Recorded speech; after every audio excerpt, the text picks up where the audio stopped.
Welcome back to the Pioneer Sideline. The Pittsburgh Steelers faced more than just the Buffalo Bills on Sunday.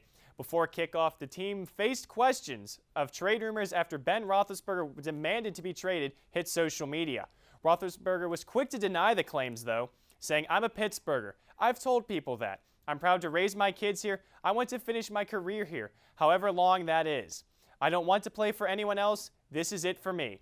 The Steelers defeated the Buffalo Bills 23-10, moving their record to 3-6 on the season. Their next game is against the Detroit Lions at Heinz Field on Sunday.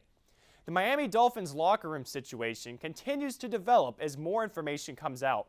Richie Incognito spoke out for the first time since he was indefinitely suspended from the team. On an interview with Fox Sports, Incognito said Martin used crass language as well. Incognito said, "For instance, a week before this went down, Jonathan Martin texted me on my phone. 'I will murder your whole expletive family.' Incognito is not new to questionable behavior. In 2012, the National Football League talked to him after 2 incidents off the field. The NFL is continuing its investigation to find out more about the situation. Pirates all-star outfielder Andrew McCutchen is now taking his talents to television. He is teaming up with the Red Sox David Ortiz for a 30-episode Major League Baseball and MTV network as they work together to create a series. McCutchen and Ortiz will work as producers for the show, which is set to begin in the spring around the beginning of the baseball season. The show is likely to air on MTV2 because there's a high male audience. The show will be used to promote the game and with the young generation. The MLB and MTV are looking for more shows to spread content between the two platforms. And staying with baseball, the infamous uniform Bill Mazeroski wore during his 1960 home run in the World Series has a new home. Hunt's Auction said the jersey brought in over $600,000 this past weekend. Other items sold at the auction include his bats and cleats from the same game and 6 of his Gold Glove awards. The total auction brought in $1.7 million. And staying in baseball, Pirates manager Clint Hurdle was named National League Manager of the Year.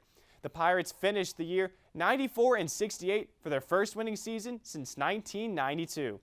Now Zach Aaron joins me in studio again to talk about the new sport coming to Point Park University. Zach, what can we be looking forward to seeing soon? Well, Chris, the Point Park University Athletic Department has chosen to expand with the addition of both men's and women's track and field teams. The search is already on for a head coach of each team. The teams will compete in the KIAC conference and will be immediately eligible. The KIAC does have a conference meet at the end of the season, so the runners can go there and compete and possibly have a chance to compete at the NAIA meet. These 2 teams will bring the number of Point Park varsity sports to 13. The Pioneers tend to add sports about every 4 or 5 years. The most recent sport added was women's golf back in 2009. Before that, it was 2005 with women's soccer.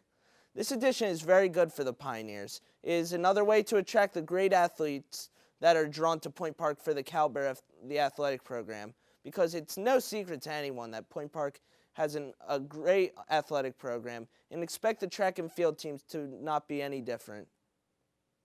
Zach, you look at the teams here, you see now the addition of track and field to the Point Park athletic program.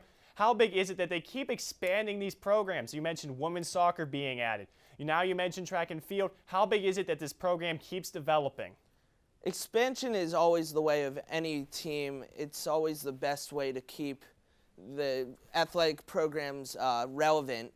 And with Point Park being such an athletic powerhouse in the NAIA and the KIAC, and that's a well-known fact, evolution needs to happen so we can keep attracting more athletic students and keep the athletic caliber up, because this school does have a great reputation for good athletics.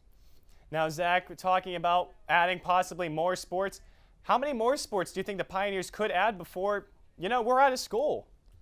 Before we're out of school, for me, that's 2016, May of 2016. I could see them maybe adding one more sport. Because, like I said, they add one every 4 or 5 years. I graduate in 3 years.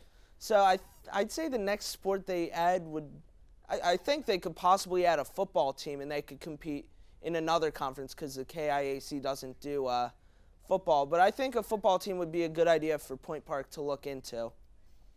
Thanks, Zach. Staying in the field of running, the cross-country team ran the KIAC regional meet this past weekend. 2 runners qualified for the NAIA national meet. Juniors Connor Mulvaney and Hannah Jirzakova both qualified. Mulvaney ran in a time of 30 minutes and 4 seconds. Jirzakova ran in a time of 20 minutes and 40 seconds. Congratulations to both runners who run the NAIA qualifier meet on November 23rd in Lawrence, Kansas. After our final break, we will hear about who our Case of the Week crew thinks will dominate college basketball this year. Don't go anywhere.